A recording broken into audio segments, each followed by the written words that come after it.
আমরা ছাত্রদল অতীতে আমাদের এই বিশ্ববিদ্যালয়ের শিক্ষার্থীদের অধিকার আদায়ের প্রশ্নে আমরা সবসময় আপোষহীন ছিলাম।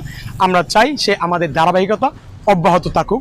চাকসু যদি হয় অধিকার আদায়ের প্ল্যাটফর্ম, সেই অধিকার যদি আদায় করতে হয় বিশ্ববিদ্যালয়ের প্রশাসন থেকে, আমরা সেখানে কখনো আপোষ করিনি। আমাদের কণ্ঠ সবসময় শিক্ষার্থীদের পক্ষে সোচ্চার ছিল। তো আমরা আশা করি শিক্ষার্থীরা তাদের অতীতে কাদের পাশে পেয়েছে সেই ম্যান্ডেট তারা ভোটের মাধ্যমে আমাদের জানিয়ে দিবে। আপনারা জানেন চট্টগ্রাম বিশ্ববিদ্যালয় প্রতিষ্ঠা লগ্নের এত বছর পার হয়ে গেলেও চট্টগ্রাম বিশ্ববিদ্যালয়কে একটা শতভাগ আবাসনে আপনার নির্মাণ করা হয়নি। তো আমরা প্রথমে কিন্তু এই জায়গায় গুরুত্ব দিব যেন আমাদের বিশ্ববিদ্যালয়ের শিক্ষার্থীরা শতভাগ আবাসন যেন নিশ্চিত হয়, এবং শতভাগ আবাসন নিশ্চিত হওয়ার আগ পর্যন্ত যেন দূর দূরান্ত থেকে আসা শিক্ষার্থীরা যারা বাসা কটেজ ফ্ল্যাটে অবস্থান করছে তাদের জন্য যেন আপনার আবাসন ভাতা প্রদান করা হয়। আপনি জানেন যে আমাদের চট্টগ্রাম বিশ্ববিদ্যালয়ের প্রধান বাহন হচ্ছে শাটল।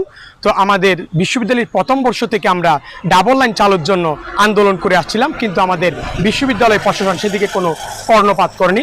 আমরা আশা করি চাকসু কার্যকর হওয়ার মধ্য দিয়ে আমরা ডাবল রেল লাইন পাবো, এবং আমাদের বগির সংকট হচ্ছে খুব তীব্র। তো আমরা যেন বগি বৃদ্ধি হয় সে ব্যাপারে আমরা কাজ করব। আপনারা জানেন আমাদের চট্টগ্রাম বিশ্ববিদ্যালয়ের অর্ধেক হচ্ছে শিক্ষার্থী হচ্ছে নারী, কিন্তু বিভিন্ন সময় আমাদের নারী শিক্ষার্থীরা কটূক্তি হেনস্থার শিকার হয়েছে।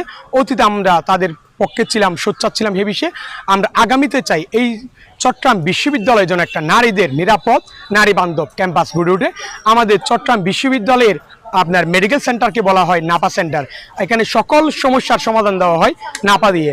তো আমাদের কার্যাবলীর যেতে প্রায়োরিটি থাকবে এই নাপা সেন্টারকে, তো চট্টগ্রাম বিশ্ববিদ্যালয় মেডিকেল সেন্টারকে যেন সম্পূর্ণভাবে সকল চিকিৎসার নিশ্চিত করা যায়। ওয়ালটন এখন দেশের সীমানা পেরিয়ে পৌঁছে গিয়েছে 50টিরও বেশি দেশে।